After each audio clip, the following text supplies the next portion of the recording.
తెలంగాణ రాష్ట్రంలో అత్యధికంగా జనాభా కలిగిన మాదిగలకు జనాభా ప్రతిపాదికన ఇవ్వవలసిన రిజర్వేషన్లో అన్యాయం జరిగిందని పిప్పెర సంజీవ్ అన్నారు.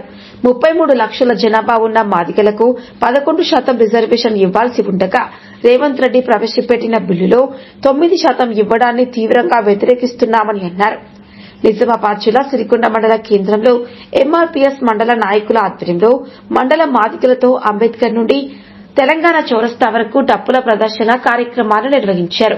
సందర్భంగా ఎంఆర్పీఎస్ జిల్లా ప్రధాన కార్యదర్శి పిప్పర సంజీవ్ మాట్లాడుతూ మందకృష్ణ మాదిగ ఆదేశానుసారం మండల కేంద్రంలో డప్పులతో ప్రదర్శన తెలంగాణ రాష్ట్రంలో అత్యధికంగా జనాభా కలిగిన మాదిగలకు జనాభా ప్రతిపాదికన ఇవ్వవలసిన రిజర్వేషన్లో అన్యాయం జరిగిందని 33 లక్షల జనాభా కలిగిన మాదిగలకు 11% రిజర్వేషన్ రావాల్సి ఉండగా రేవంత్ రెడ్డి ప్రవేశపెట్టిన బిల్లుల్లో 9% ఇవ్వడం జరిగిందని దీనిని తీవ్రంగా వ్యతిరేకిస్తున్నామని అన్నారు.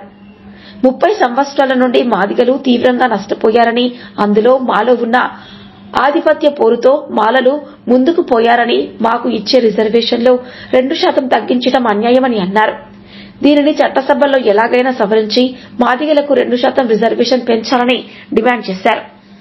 అత్యధిక జనాభా కలిగిన మాదిగలు రేవంత్ రెడ్డి ప్రభుత్వం ఏ ఒక్క మాదిగలకు మంత్రివర్గంలో చోటు కల్పించకపోవడం శోచనీయమని ఈ మంత్రివర్గ విస్తరణలో మాదిగలకు 2 మంత్రి పదవులు ఇవ్వాలని డిమాండ్ చేశారు.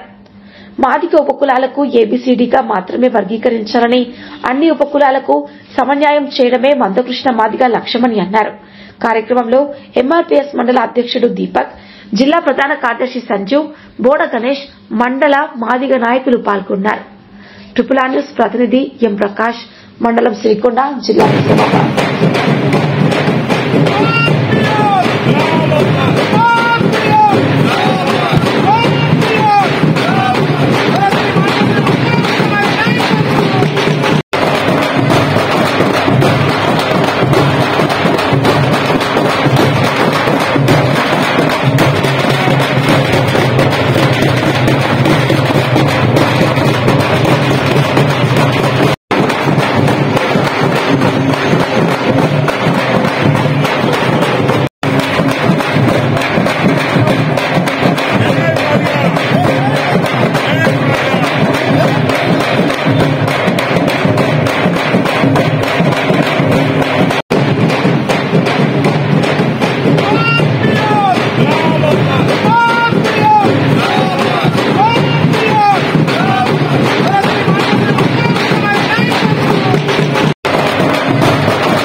గౌరవనీయులు మందకృష్ణ మాదిగ గారి ఆదేశానుసారం ఏదైతే తెలంగాణ రాష్ట్రంలో అత్యధిక జనాభా ఉన్నటువంటి మాదిగలకు జనాభా ప్రాతిపదికన ఇవ్వాల్సిన రిజర్వేషన్లలో కొంచెం అన్యాయం జరిగింది. ఎలాగంటే జనాభా ప్రాతిపదికన 33 లక్షలటువంటి మాదిగలకు 11% రిజర్వేషన్ రావాలా, కానీ ఏదైతే తెలంగాణ గవర్నమెంట్ రేవంత్ రెడ్డి గవర్నమెంట్ ప్రవేశపెట్టిన కమిషన్ ఏదైతే ఉందో 9%కే కుదింపడం జరిగింది.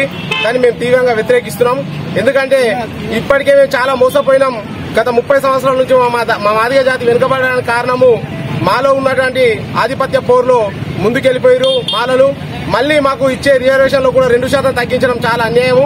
దాన్ని ఎలాగైనా సవరించి చట్టసభలో 11% రిజర్వేషన్ తీసుకురావాలనేది ఒక డిమాండ్. అలాగే అత్యధికంగా ఉన్నటువంటి మాదిగలలో ఇప్పటికీ రేవంత్ రెడ్డి ప్రభుత్వంలో ఒక మాదిగ కూడా మంత్రివర్గంలో చోటు లేదు. మాదిగ ఉపకులానికి ఇచ్చి చేతులు దులుపుకున్నారే కానీ నిజమైన మాదిగలకు మంత్రివర్గంలో చోటు లేదు. కావున ఈ మంత్రివర్గ విస్తరణలో భాగంగా మాదిగలకు 2 మంత్రి పదవులు కేటాయించాలని మా డిమాండ్ చేస్తున్నాము. అలాగే ఏదైతే కమిషన్ ఏర్పాటు చేసిరో ఆ కమిషన్ నివేదికలో ఉన్నటువంటి కొన్ని సంచార జాతులకు కూడా అన్యాయం జరుగుతుంది. వాళ్ళను అప్పర్ క్యాస్ట్ లో అప్పర్ జాతులలో వేయడం వల్ల కూడా కొంచెము ఏబీసీగా కేటాయించడంలో కూడా అన్యాయం ఉంది. దాన్ని ఏబిసిడిగానే మాత్రం కేటాయించాలా. దాంట్లో అన్ని కులాలకు గౌరవ శ్రీ మందకృష్ణ మాదిగ గారి ఆదేశాలు ఏంటంటే ప్రతి ఒక్క కులానికి సరైన ఫలితం రావాలా, సరైన ఫలాలు దొరకాలనేది ఆయన ఒక ఉద్దేశం. కాబట్టి అన్ని కులాలకు న్యాయం జరిగేలా ఏబిసిడి అని వర్గీకరించి అన్ని కులాలకు సమాన అవకాశాలు ఇవ్వాలి, జనాభా ప్రాతిపదికన ఇవ్వాలనేది మా డిమాండ్. ఈ కార్యక్రమంలో మా మిత్రులు ఎన్నో వేరే వేరే గ్రామాల నుంచి వచ్చిన పోత్ను, చిన్నవాల్గోడ్, పెద్దవాల్గోడ్ మరియు చిమ్మన్పల్లి, పందిమాడుగు, న్యాయం ఈ అత్యధికంగా జనాభా ఇచ్చినటువంటి మా మాదిగ సోదరులకు మా మండల ఎంఆర్పీఎస్ మండల పక్షాన మా దీపా గారి నాయకత్వంలో జరిగింది. అలాగే ఇంకా సోమవారం కూడా దీన్ని పెద్ద మొత్తంలో చేయడానికి కూడా ప్లాన్ చేస్తున్నాం. అందరు వచ్చినందుకు ధన్యవాదాలు. ఈ డిమాండ్ ను మేము రేవంత్ రెడ్డి ప్రభుత్వం ముంగడు ఉంచుతున్నాం. అత్యధిక జనాభా ఉన్నటువంటి మాదిగలకు న్యాయం జరగకపోతే మాత్రం భవిష్యత్తులో ఉద్యమం తప్పదని కూడా హెచ్చరిస్తున్నాం. జై మాదిగ, జై మందకృష్ణ మాదిగ.